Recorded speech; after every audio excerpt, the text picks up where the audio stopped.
People believe overthinking is the enemy, but for me, it has saved me money, relationships, and time.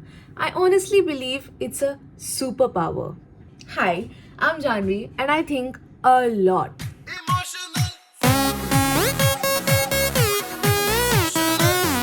And instead of fighting it, I've learned how to use it to my advantage. Because let's be real, overthinking can be exhausting, but it can also be a superpower if you channelize it well. Here's the thing, I don't think overthinking is just like a spiral that goes on in your head and like that rabbit hole that you keep falling into. For me, it's like mental chess, I'm always two steps ahead. It's probably the reason why I don't regret any of the big decisions that I make. It's why I don't waste a lot of money on things that I would regret buying later. It's how I dodge situations that would have ruined my relationships with a lot of people that I really care about. So, overthinking is not equal to regret. When you think a lot like me, your brain is basically brainstorming 24 by 7. That is almost always how I come up with creative ideas and how I think about new ideas and how I make new changes to my life. Connecting random dots from what I thought about yesterday to what I'm thinking about right now. It's also like a puzzle, which I really enjoy playing because sometimes it's like, oh yeah, I had that aha moment and now it makes sense why I had that thought, or now it makes sense why I was curious about that one thing. I love it when the whole big picture forms and it just comes very clear to me why I was thinking about it in the first place. Also, since my brain is always active, I get some of my best ideas as soon as I wake up. And I'm up, like I'm ready because now it answers a lot of my questions and it answers a lot of my problems. It finds a solution just like that because my brain is always on. Now, what would you call it? I think it's a superpower because now I don't have to rethink about it. I don't have to waste my whole day thinking about it because as soon as I wake up, I have this idea and I implement it right away because I don't second guess it. Of course, it's not all sunshine. There's a difference between thinking ahead and getting stuck. If your overthinking is putting you in a loop of thinking and thinking and thinking about the same thing without any good outcome, then it's really hurting you. I can do a whole separate video on how you can stop overthinking when it's actually not helpful at all and when it's actually hurting you. And which is why probably you think that overthinking is exhausting and not a superpower like me.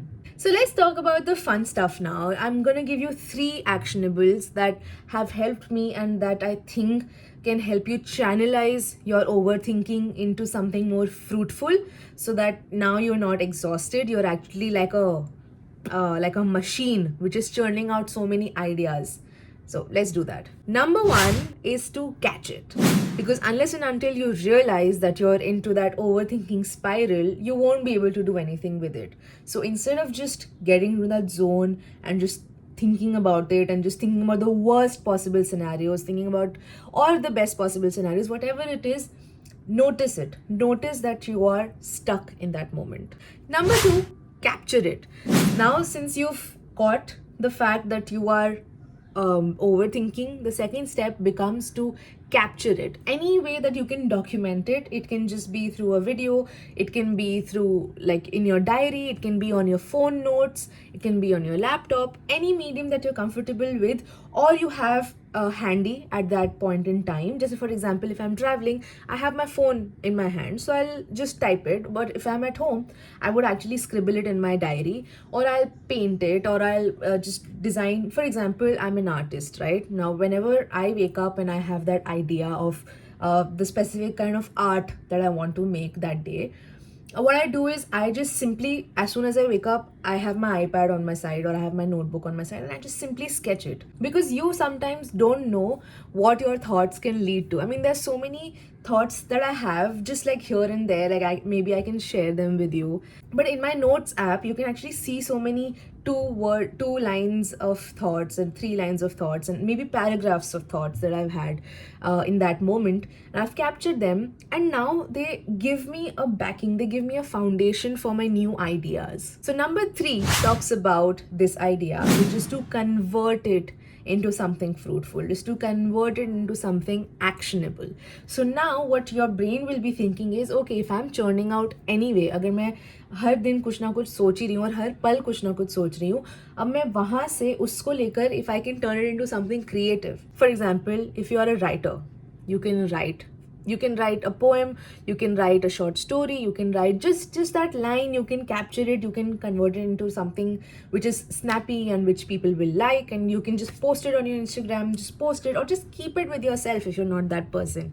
If you get that idea, if I'm an artist, I'd like to convert it into some art piece, and it doesn't have to be elaborate. It doesn't have to be like a 4 feet big canvas. It can just be like a small page on my iPad, and I can use it. I can actually see my thoughts coming to life. And it doesn't matter if you don't want to monetize on it. That's all on you. If you don't want to put it up, if you don't want to share it with people, that is okay.